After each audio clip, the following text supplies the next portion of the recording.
السلام عليكم ورحمة الله وبركاته. أعوذ بالله السميع العليم من الشيطان الرجيم. بسم الله الرحمن الرحيم. الحمد لله على كل حال، والحمد لله كثير، والصلاة والسلام على رسول الله وعلى آله وأصحابه وأنصاره وأجمعين. آمين. Amma ba'd. And that is, we begin first and foremost seeking refuge with Allah subhanahu wa ta'ala, who is all hearing and all knowing. We seek refuge with Allah subhanahu wa ta'ala from the curse of devil. We seek refuge with Allah subhanahu wa ta'ala from any evil or evil inclinations or insincerity or impure motives. Ameen.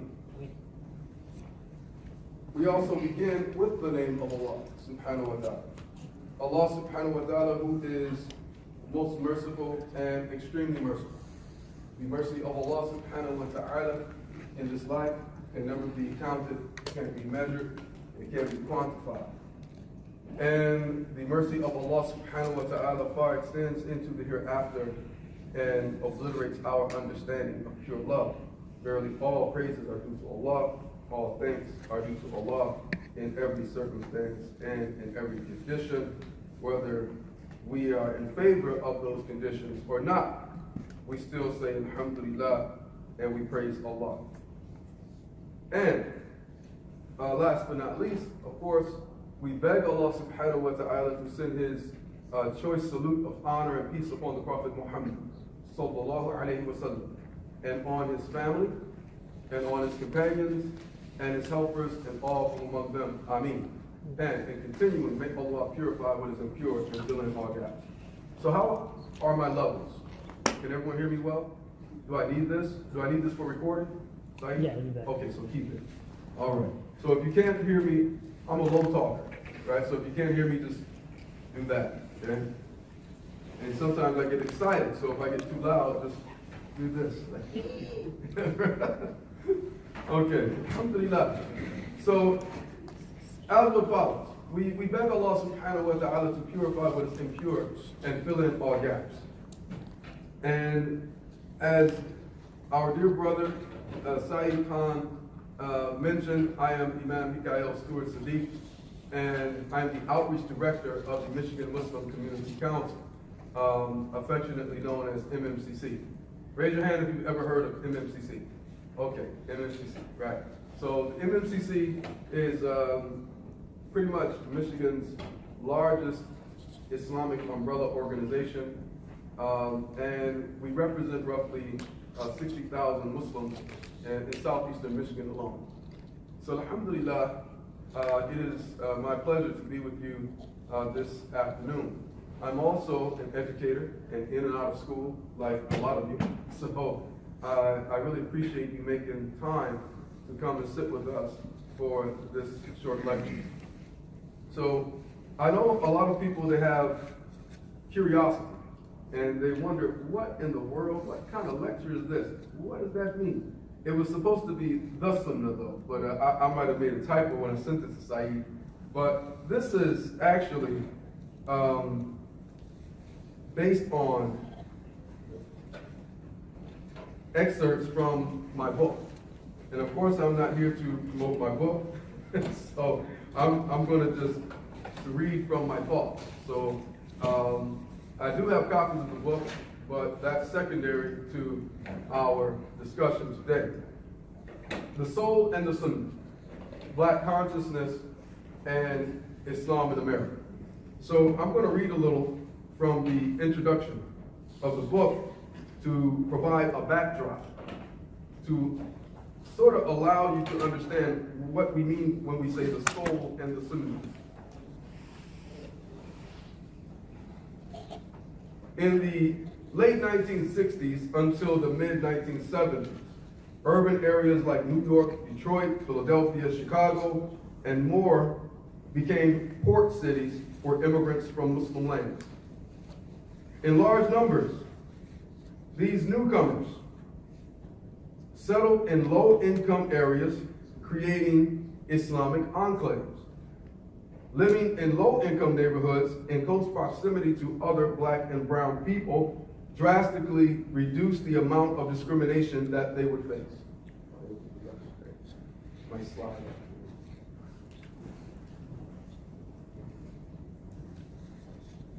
In these Islamic enclaves, practically uninterrupted, they were able to maintain their traditional values, religious practices, and import ethnic foods, something I like to call the immigrant construct. The African American and black Muslim converts in these enclaves beautifully, sometimes recklessly, fused Eastern Muslim cultures with the black American experience. Convert Muslims seeking to identify with their African heritage began adopting Islamic scholarship and traditions from West Africa, largely from Sufi orders. Converts also benefited greatly in the forms of religious tutelage and financial assistance from Arabs and Southeast Asian groups like Ahmadiyya and Tabligh al-Jamaat, with some Sufi influences. Do these names sound familiar to some of you? Yeah. Okay. This collaboration aided the success of the first fully operational traditional masajids or mosques in North America. Retroactively though, something else revolutionary was happening. In the Muslim American community, upon the death of Elijah Muhammad, have you heard that name before? Mr. Muhammad?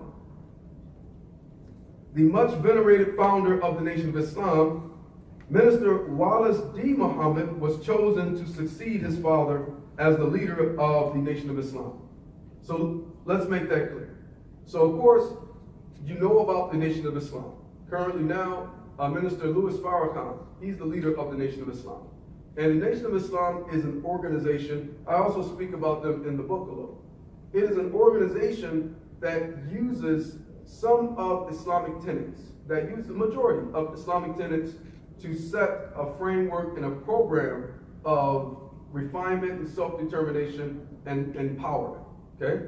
So it's like, say if Islam was like,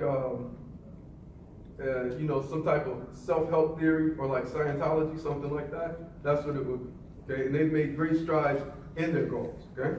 So remember that Elijah Muhammad was the founder in about 1930. After his death in 1975, though, his son Wallace D. Muhammad became the leader of the Nation of Islam.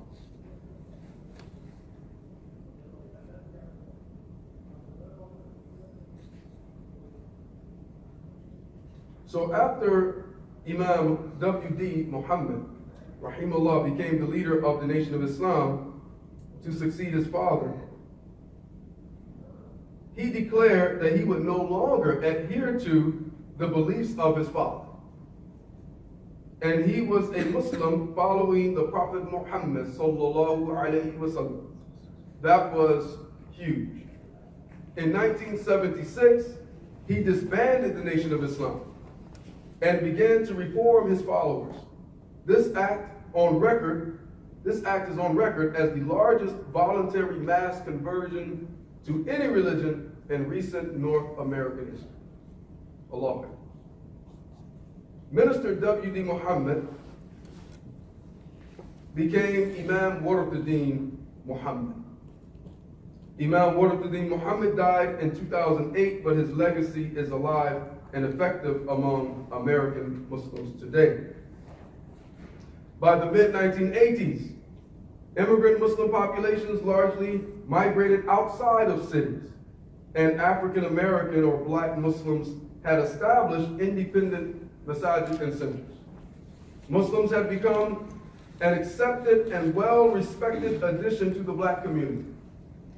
Non-Muslims in cities all across America recalled accounts of the brothers.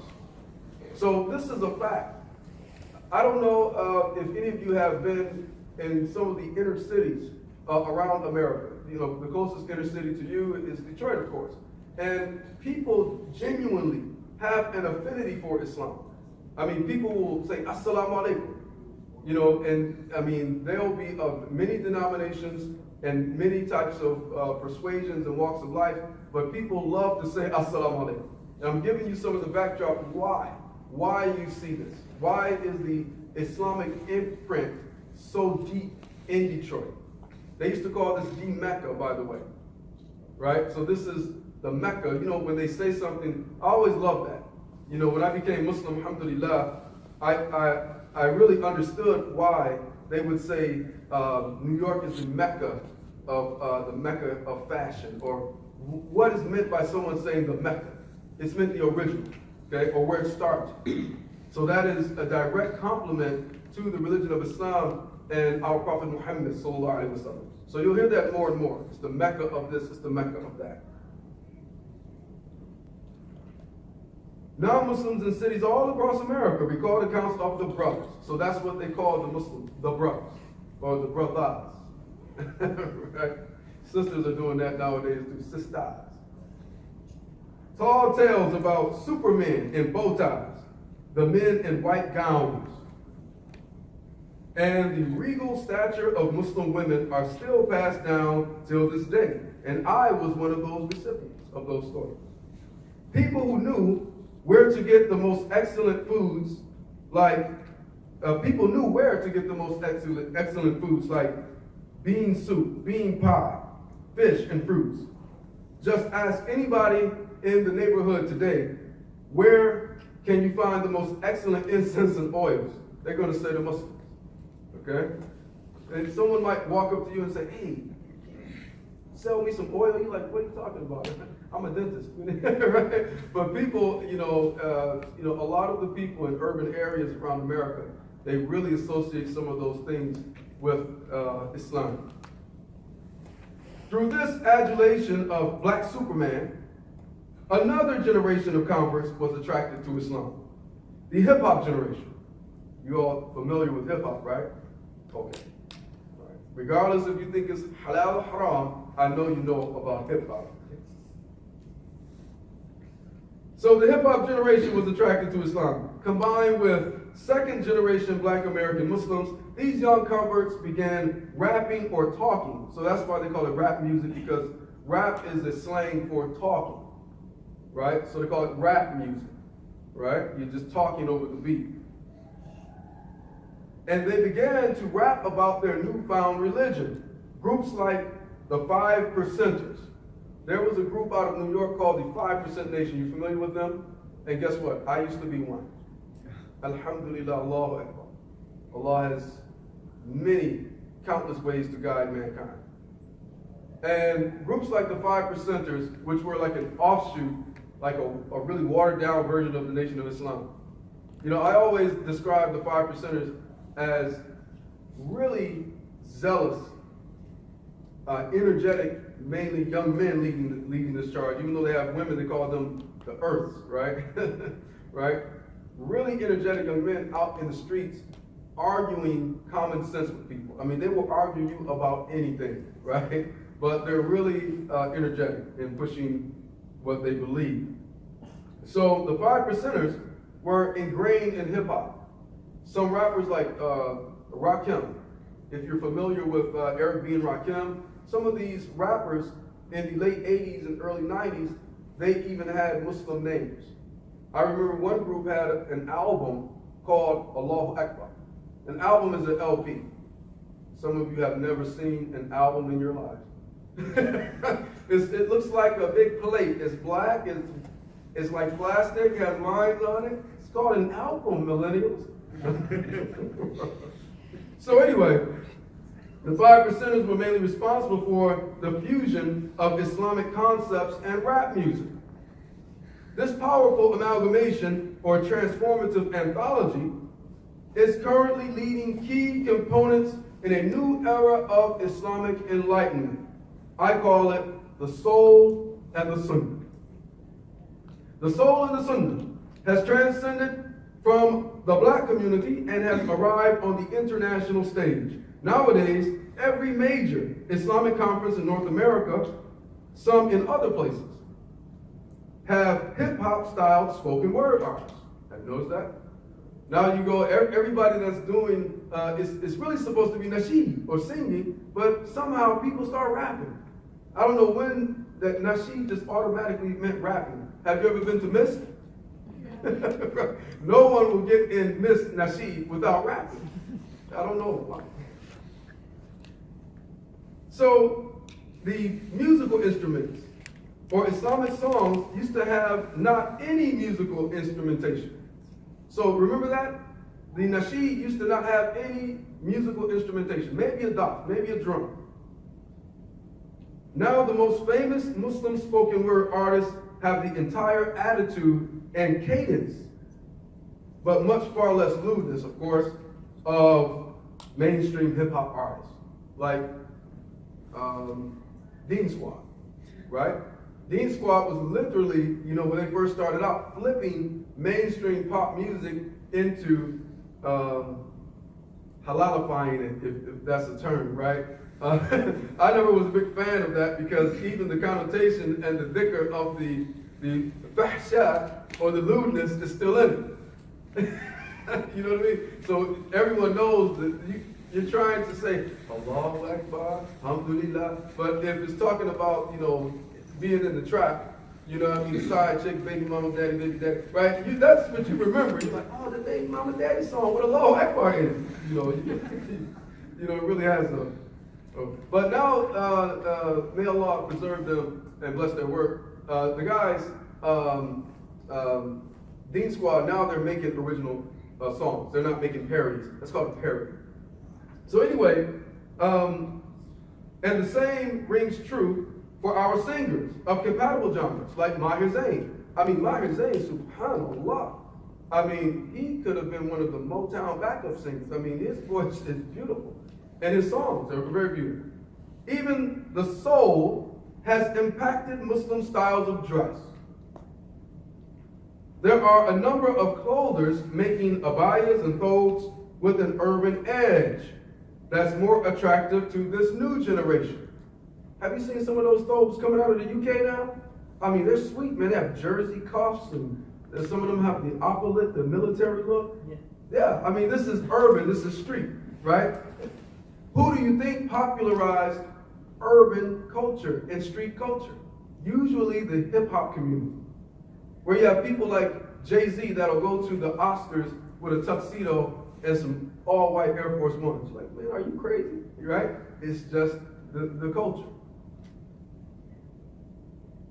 So even then, there are some companies that effortlessly blend Western styles of quality and Islamic styles of modesty, like sugar, right? Some people, they I don't want to advertise to anybody, but sugar, they do a great job of that. If you know about sugar online, some of their clothes have that Western sort of feel and tone and warmth, but then it has the modesty, and the regality of Islam. And she's going on her phone now, sugaronline.com. Tell them Mika'il said, I get a discount. So, alhamdulillah, all things considered, in the struggle of being good Muslims in America, we must seek knowledge and practical applications of the Quran and Sunnah. Muslims must feel comfortable with themselves and safe to practice Islam properly. With the rise of Islamophobia in America and shortage of in-the-trench, forward-thinking leadership, our newly converted, right? So converts, I consider converts people that weren't born from a Muslim family, but then later on in their lives, of their own volition, they become Muslim. They take the Shahada. أشهد أن لا إله إلا الله وحده لا شريك له ونشهد أن محمدا عبده ورسوله صلى الله عليه وسلم. That is the Shahada, right? These are converts coming, right? So in any society, people that leave one religion for another religion are called converts. But reverts, on the other hand, I call reverts the children of Muslims who stopped practicing or being adherent to their faith and then began again. young people are becoming disinterested in the Sharia and the Sunnah, or way of Prophet Muhammad sallallahu alaihi wasallam. They simply get lost in translation or confused by advanced Arabic terms and a bunch of religious goopily goop. Right? You have people on Twitter and on Facebook and on Instagram arguing complex religious texts. Right? And a lot of times people get turned off by these things. You've seen it. You know, someone disagrees with someone's madhab or school of thought. Oh, you're a kafir now. Man, how did I become a kafir? I just made salah. Right? So you see, a lot of these things are being used to dissuade people instead of persuade people to al-Sunnah. Some people tend to think a traditional Islamic lifestyle has to be rigid and absolute. This opinion forces people to believe that everything desirable is haram or forbidden. The confusion between enjoying life and being a good Muslim causes many young people to leave off Islam until they get older and more mature. You know what people say, yeah, I'm going to do this now, let's talk about Allah, now I'll make Hajj later. I'll make Hajj. Like it's going to magically, change who you are. So pretty much, brothers and sisters, that is the tone of our talk today. We're talking about, so hopefully right now, are we clear about what we mean by the soul and the Sunnah? Right, soul is something that if you've ever been familiar with, of course I assume that I was invited here because of Black History Month. Because I'm the guy they invite in Black History. Muslims, they would.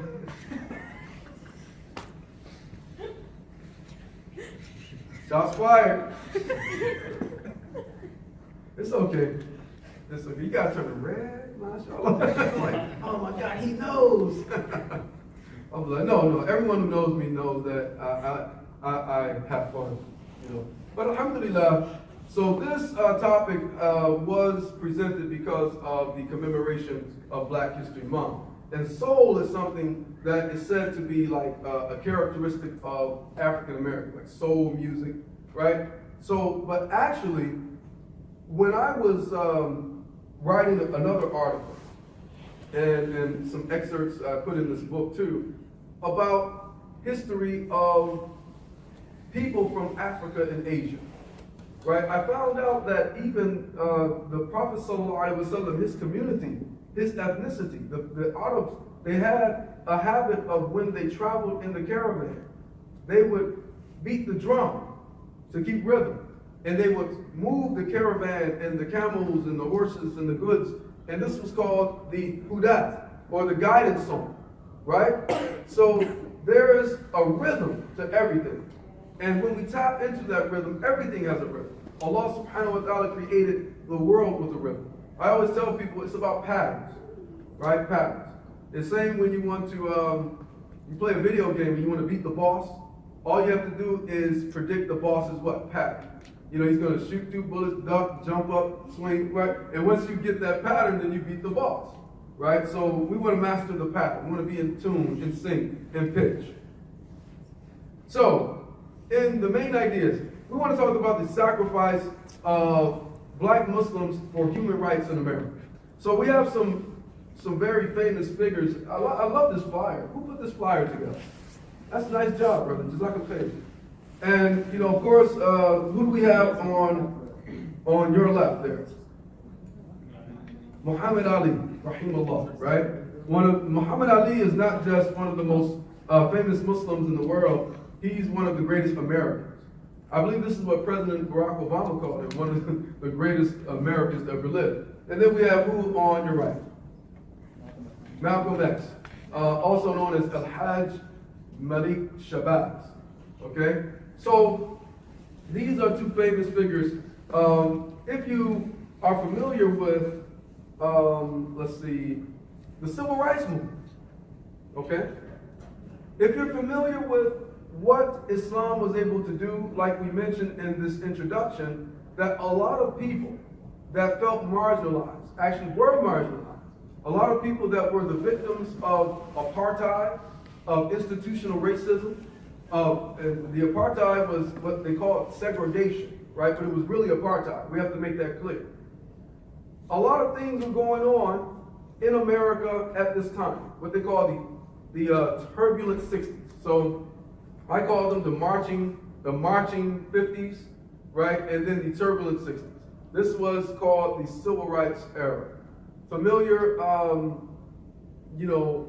epic people like Reverend Dr. Martin Luther King, right? Of course, Malcolm X, Rosa Parks, Langston Hughes. I mean, you had a lot of these people that were doing things, and I mentioned Langston Hughes on purpose. We have Ozzie Davis, because art has always been the motivation, the drum, the huda, art, the artist. There's always been a theme song, a soundtrack to speaking truth to power. There's always been a soundtrack for resistance. And a lot of these people, they were making movies. Angela Lansbury, Raisin in the Sun, Nina Simone. I mean, I can go on and on. But the black Muslims of this day, they weren't shy from embracing artistry. They weren't shy from making very sacrificial strides for the rights of Americans, not just black Americans. Because like Dr. King said what? That injustice anywhere is a threat to justice everywhere. We learned in the Quran that to kill one person, to murder one person, as if you murdered all of humanity. And to save one person is as if you have saved all of humanity. We learned from the Prophet Muhammad ﷺ that the Muslim is one that does not hand his brother over or his sister over to an oppressor, right? Does not oppress his or her brother or sister and does not hand them over to an oppressor. One of the rights that we have on one another as Muslims is that we do not oppress one another.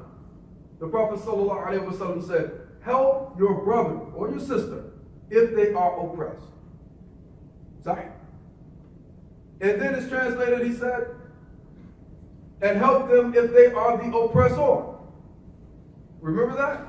And the Sahaba were perplexed. They said, Ya Rasulullah sallallahu alaihi wasallam, we know how you help someone if they're being oppressed. Of course, you stop the person from oppressing them. Easy. But how do we help them if they're being the oppressor? We go up and, get our licks in. Let me get some, man. Right. We go and punch. We go and steal. No. He said you stop him or her. See the obligation on a Muslim? So justice is a mandate. I call it the Islamic imperative of justice. And this is what the civil rights movement was about. It was about equal rights according to what the Constitution, what the country gives us. The 14th Amendment. Anybody pre-law in here? Going into law? It must be you. You look down. You're really humble. That's what Muslims do with them. I'm humble. Mashallah. Yeah. Nobody going into law? La ilaha illallah. We're in trouble. I know because your parents said, you're not going to make any money being a lawyer. And then some Muslims have a misconception that I can't be a lawyer with law, bro. I'm going to have to lie, bro. I can't be a lawyer, bro, with law.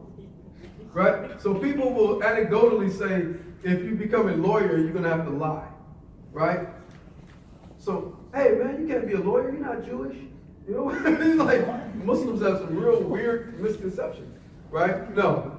Being a lawyer doesn't mean you have to lie. Doesn't mean you have to be Jewish, right? Doesn't mean you're going to be poor, right? No, we do need Muslims going. We need more Muslims going into law because law is the language of the land. If you studied this in your political science courses, that America is a nation of laws. There's a concept called supremacy clause, meaning that the Constitution is the supreme law of the land. The Constitution is established on rule by law, right? It's very important. Actually, it is so compatible with Islam that you see several figures in Islamic history in halls of justice in America, namely the Prophet Muhammad sallallahu alaihi wasallam. You know, and a few others. You know. So anyway, the sacrifice of black Muslims during the civil rights era, it sort of morphed into more of a human rights position. Because one of the things that Malcolm X talked about was the international brotherhood of Islam. And of course, you know the famous letter from Hajj, right? You can read it online. When Malcolm came back from Hajj, and also in the autobiography. When Malcolm came back from Hajj, he proclaims that Islam is the only religion that can get rid of the race problem in America. And he talked about the international brotherhood. Well, that perspective of what Allah calls in the Quran, ummatun wahida, the concept of one ummah. This concept elevated the civil rights movement on the stage of a human rights movement. So this is why you see Al-Haj Malik Shabazz, rahimahullah, being referred to a human rights activist. And if you've ever heard one of his daughters, who is more vocal and more of a public figure, Atala Shabazz, you can look her up. She speaks about how her father was a human rights activist. She's always making that point and emphasizing that Malcolm X was a human rights activist, not just a black activist or even a civil rights activist. I mean, you know that he was speaking out for the rights of the... Yes, Malcolm X spoke about the rights for the people of Palestine. He spoke out about what was happening in Africa, about colonialization. So it's very important to understand how we've arrived at this point today. It's very important to understand what you see being manifested as the woke movement. It's supposed to be awakened, but it's woke, right? People woke now, right? But the standards for being woke are so low now. You know, oh, dog, my professor, you know, he's racist, man. You know, he can't pronounce my name, hashtag woke. You know, yeah, Black Lives Matter, I like the Cosby Show, hashtag woke. Right? So, I mean, the standards of being, you know, like aware have become very low because of our fetish of being liked, our fetish of wanting attention. So I won't go into the old guy talk right now, but we'll stay on topic. How am I on time? About 15 minutes? Okay. So we must acknowledge the sacrifice of the Muslims of this time. I'm sure you've heard this before that, you know, before the Civil Rights Act of 1964. So the Civil Rights Movement was putting pressure, the demonstrations, the sit-ins, the passive resistance, the visits to the White House by Dr. King, the black church. I mean, really, there's no way the civil rights, the black church was the spearhead of the civil rights movement. And then, not only when you say the black church, that doesn't include just black people. It includes all of their Christian, their white Christian allies, using the black church as a platform, as a meeting place, as an organic meeting place, similar to how the Prophet Muhammad ﷺ used the masjid. But how do we use masajid nowadays? I'll let you think about that. So the Civil Rights Act of 64, it brought in with it, and you know, with legislation, you have riders, you have different things that are like carrier act on a bill. Like for instance, if you've been keeping up with the Muslim ban 3.0, if you've been, or excuse me, the travel ban, wink wink, if you've been keeping up with the fight over healthcare, or DACA, right? Immigration, the dreamers. If you've been keeping up with these, just listen to all of the dialogue beside the headline. because there's carriers, there's riders, there's other policies that will be enacted if this goes through. Okay? Example. With the Civil Rights Act of 64 and 65, came with it was the Immigration and Naturalization Act, which opened up America's borders to many other nations, largely Muslim nations. So now you're looking back, you can do the math. You see, oh, Granddad did come in 70. He came in 60. They talk, right? So you're seeing why you had such a mass, immigration of Muslims coming from other lands to America at that time. We're talking about Africa, namely. We're talking about more in the Middle East. The subcontinent is different. And, America is a great business machine. So America has been importing engineers from the subcontinent and mathematicians from the subcontinent. Okay, so that's a little different. I mentioned Ahmadiyya and Tabligh Jamaat. How many of you have heard of Ahmadiyya movement? Yeah. Now, some people have their negative opinion about the Ahmadiyya movement because they say Ghulam Ahmed was another messenger. Right? So, of course, we know clearly Allah states in the Quran, لَكِنَّ رَسُولُ اللَّهِ وَخَاتَمَ النَّبِيِّينَ. Right? So, Allah states that the Prophet ﷺ is the messenger of Allah and the last prophet. Right? And we know that from our aqidah and basic, Saturday and Sunday Islamic school, we learn that all messengers are what? Prophets. Because your message comes from who? Allah. So anyone that Allah subhanahu wa ta'ala divinely inspires is by default a prophet. Some prophets come with a new book, and some come with they follow the previous book. Okay? So of course people have theological debates, but people do have different beliefs on that, and that's fine. Well, one thing that cannot be denied about the Ahmadiyya movement is that they literally went into the neighborhoods giving dawah, teaching Islam to African Americans, to black people, where other Muslims didn't want to go, where other Muslims thought they were of no consequence. They didn't have the long vision, the forethought to see a Muhammad Ali. You see? Some people never thought you'd see a Malcolm X.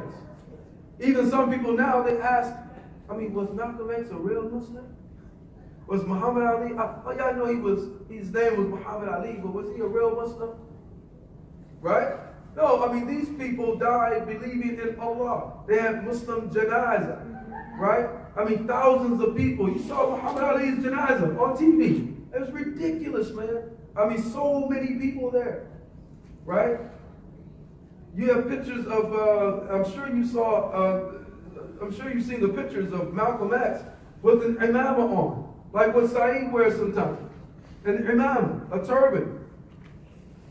Yeah. And some Muslim cultures, if they recognize you, particularly in Sudan, Misr, and even some of the madahib, even some of our Shi'i brothers and sisters, only the imams wear their imamah. Anyone from the Shi'i community here? Only the, yes? No? Yeah. Am I right, sister? If you have a white imamah on, a white turban on, everyone says, oh, he's a sheikh. Right? You don't see regular Shi'i men just walking around with imams. Right? And then the black imamah, oh boy, you know what that means, don't you? That means you're real bad. Alhamdulillah. The black imamah, she'll tell you about that later. So what I'm saying is that you see pictures of Malcolm X with an imamah on in the Sudan and a thobe. So these were real Muslims, and their sacrifices can't be denied. And if it wasn't for the sacrifices of men like these and other people that I don't have time to mention, then we would not be enjoying the liberty to practice Islam freely as we have today. We have to understand that. We have to understand the first masajid in our area were not even open for 5 daily prayers. They weren't. You could ask some of your grandparents. You know, because for one, some of the areas that they lived in were too dangerous when they first came, you know, to the country, you know, and it's like, oh no, we're not going to be walking to the masjid at 5 o'clock in the morning. No, pray at home, pray next to your bed. Bismillah. Where, guess what? People like this, one of the oldest masjids in the inner city is on Linwood. On Linwood, just north of West Chicago. It was the very first Nation of Islam temple in America. And when that transition happened that I mentioned, Imam Mika'il Saadiq becoming the leader of the Nation of Islam and saying that we're not going to be the Nation of Islam anymore, we're going to join the International Brotherhood of Muslims. Guess what he did? He took all the chairs, they had chairs in their prayer hall because they weren't making salah. All across America, brothers and sisters, he ordered that the chairs be removed, that a minbar and a qibla be established, and salat be established. Allahu Akbar. This is profound. So we have to acknowledge this, okay? And I'm sure that's why Saeed invited me here. Thank you, alhamdulillah. Because a lot of people don't know this. So what do we mean by black consciousness? I want to tell you about that. Okay, so on the surface, black consciousness can mean just a state of awareness. When people were coming out of these, right off of the civil rights movement, the civil rights movement sort of was a catalyst for a newfound confidence in people of color. You had a Native American movement, AIM. You had they call it Chicanos. They had the Latino movements, right? You have movements, people expressing their new pride in their ethnicity. And then you had something called Black Power, right? Where people were wearing big afros and doing this. And I know you see that famous or that iconic photo of Juan Carlos and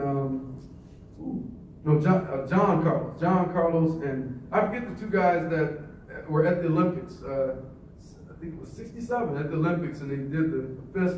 You can Google it. But anyway, this was that era. And then that was even adopted by the Muslims.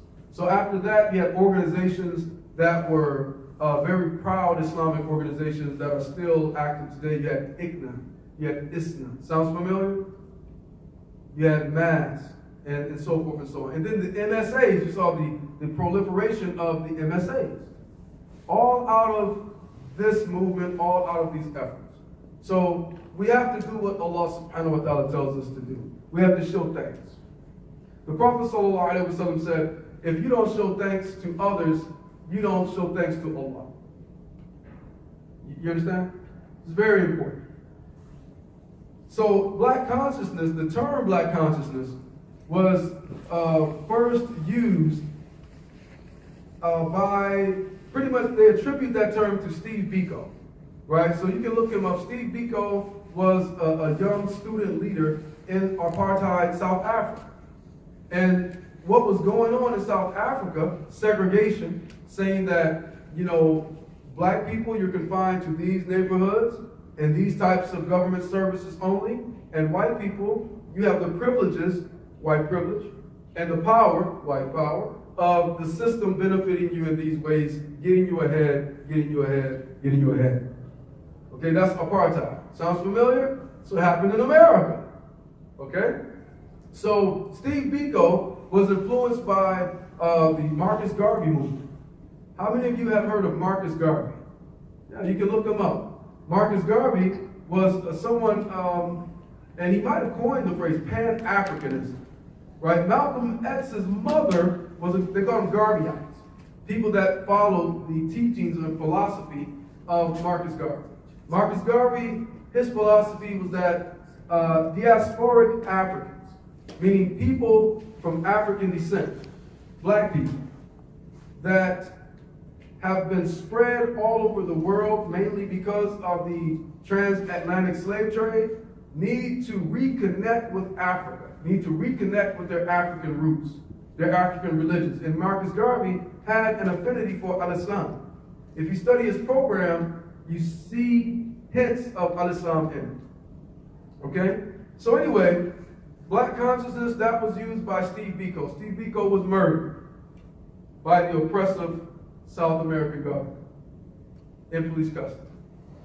But he admitted, and the teachings that influenced his movement were from blacks in America. And the black consciousness, it meant that I am aware of who I am. I am valuable. My life matters just as much as anyone else's. Now, with that newfound, that proclamation, now it's time for me to get political power, economic power, and so forth and so on. Okay? That's black consciousness.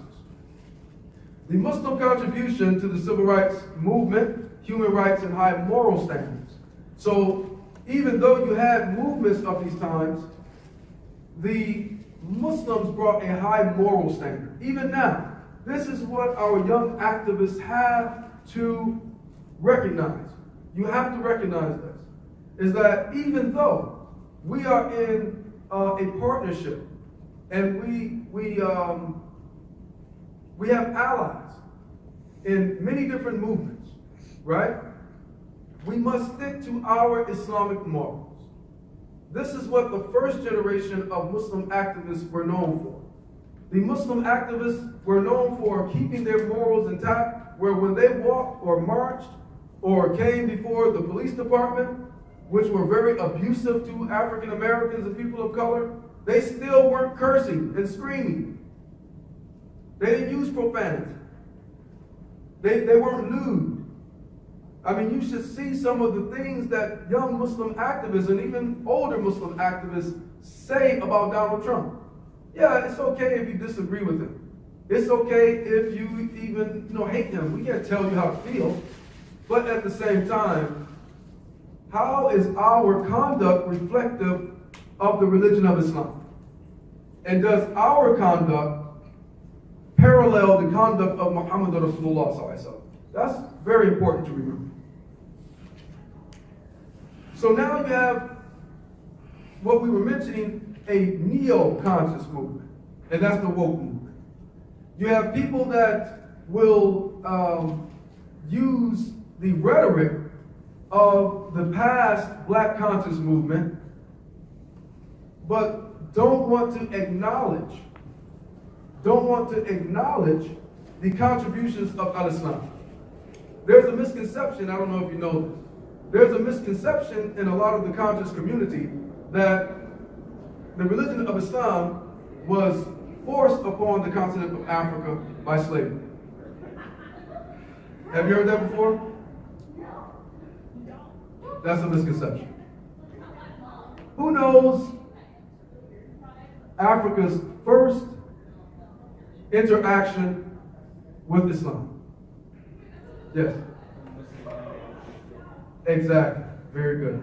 When the Muslims migrated to Ethiopia, check this out. I love to tell the story to everybody. I say it just like this too, because I'm a little different. I say it just like this. I say, and I'll be like in a room full of Arabs or anybody, right? I'll say, the first people to give the Muslims asylum were black Christians. True? True. The kingdom of what? Ethiopia, Abyssinia, Antioch, right? The Nagas, right? Najashi in Arabic. Najashi means king.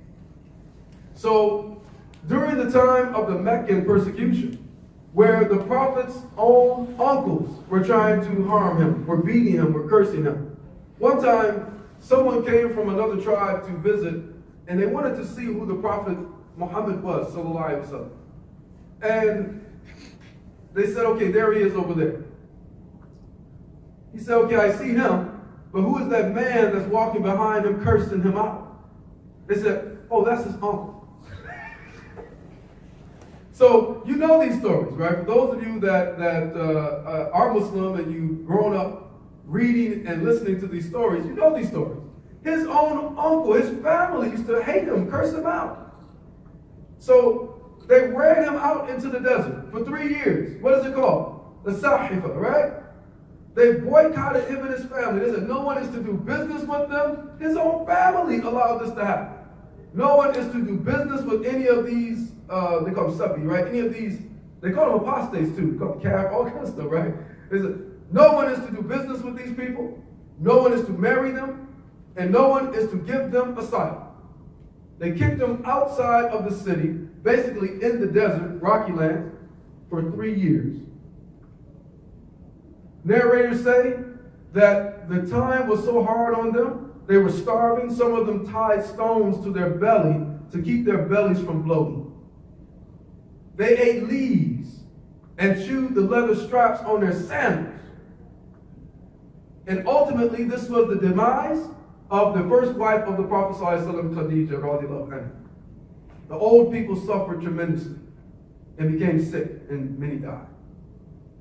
So I'm giving you that backdrop to let you see the condition of the believers in Mecca. Among their own ethnicity, their own blood, their own tribesmen.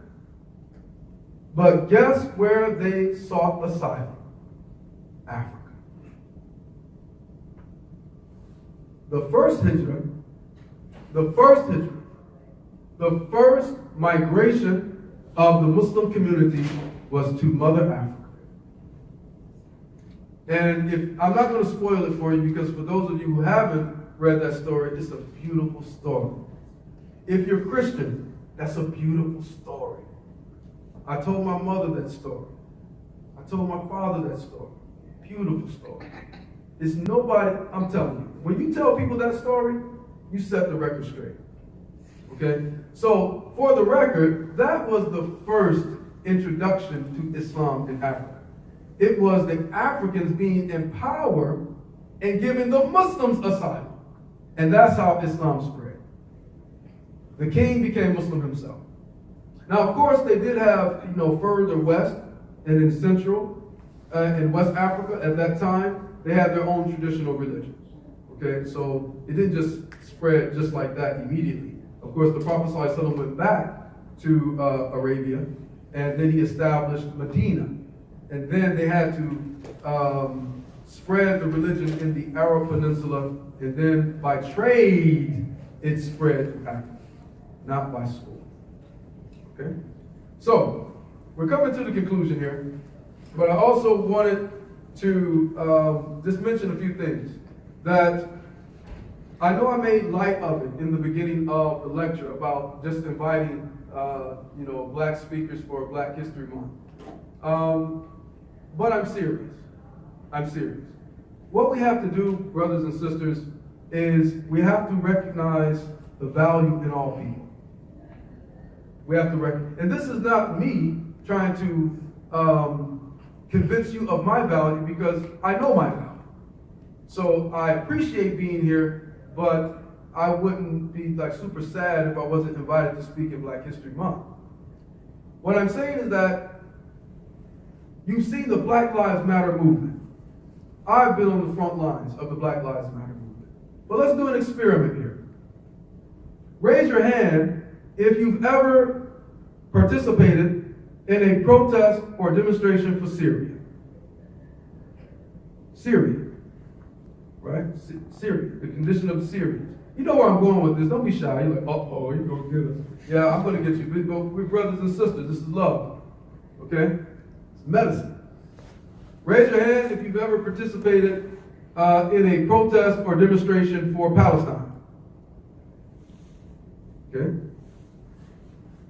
Or know of anyone who participated. Okay. Raise your hand if you participated for Rohingya. Rohingya, Bangladesh, right? What about Yemen? Any demonstrations for Yemen?